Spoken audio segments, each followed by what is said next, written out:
Well, great news as the world's most loved and reliable phone is set to make a comeback. If you can't remember the Nokia 3310, then I guess says a lot about how old or young you are. Well, it was originally released in 2000 and marked the beginning of a new era in the world of mobile phones. It will be revealed at the Mobile World Congress later on this month. Tech expert Toby Shapshak joins me now in studio. Toby, I guess the 3310 is a bit of a diehard. You know, what has prompted this comeback?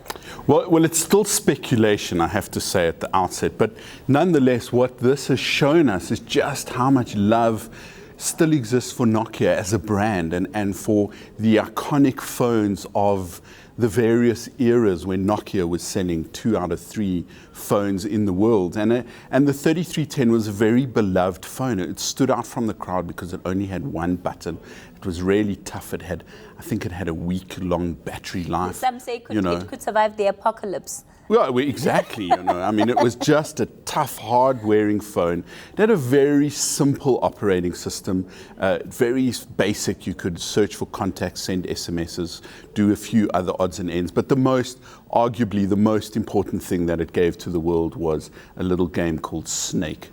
I used to love Snake. It was the best thing about the 3310. It's iconic. I've downloaded an app for my iPhone where you can play Snake in real time. But it just shows the endearing quality or the endearing value of a brand like Nokia, which still has a pretty decent market share in Africa with still very basic feature phones. I don't have a 3310 in my archive, but I do have this 2110, which was kind of around the same time. This was the kind of the top-end phone at the time, and the 3310 was kind of the bottom mid-range phone, and they were iconic. Just hold your smartphone up against this phone, and it looks like generations apart, right? Exactly. Who would they're have not dissimilar sizes, are they, these days? No. The iPhone 7 Plus versus the 2110. But another iconic phone that came out was also the 6310, and this is my old 6310. It was a breakthrough phone in its day.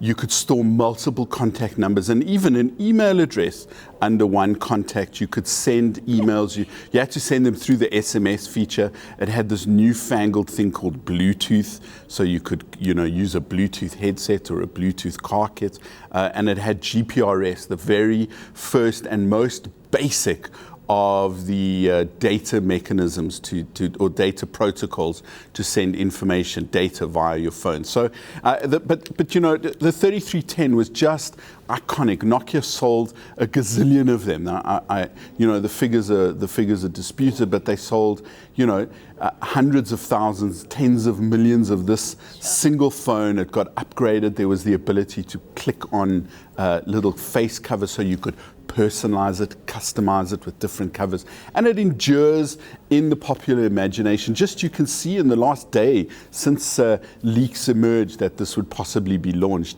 in obviously a slightly different variation, but people are just loving it, aren't they? But how much pressure would Nokia actually be under, Toby, to then come back into the market competing with glossy phones like that, and almost kind of staying true to the original design of the 3310? Well, let's just look at the context of it.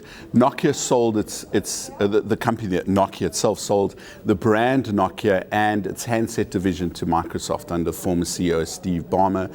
Ballmer thought he would take Windows Phone, Microsoft's operating system, and expand on it. The new CEO, Satya Nadella, decided not, and his focus is totally different. And they've licensed the ability to a new company called HMD Global, and they are the people who are making the phones.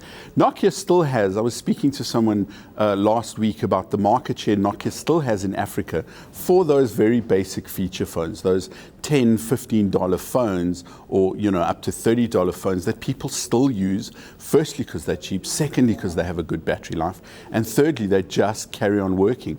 So if they released a phone like this, it would probably run a very basic version of an operating system, maybe a slimmed down version of Android. It doesn't need a very expensive processor. It doesn't need a very bright screen. It can use a whole bunch of cheap components and therefore be a very cheap phone. That is a good good way to get back into the marketplace. I mean, there was a time where Nokia had something like 38 or 40% of market share in Africa of feature phones, and the category just above feature phones, the Usher range, was incredibly popular. So I think that's probably what's going to happen. We do know there are going to be phones. The Nokia 5 is going to be a 5-inch or 5.5-inch phone launched at Mobile World Congress in about 2 weeks' time.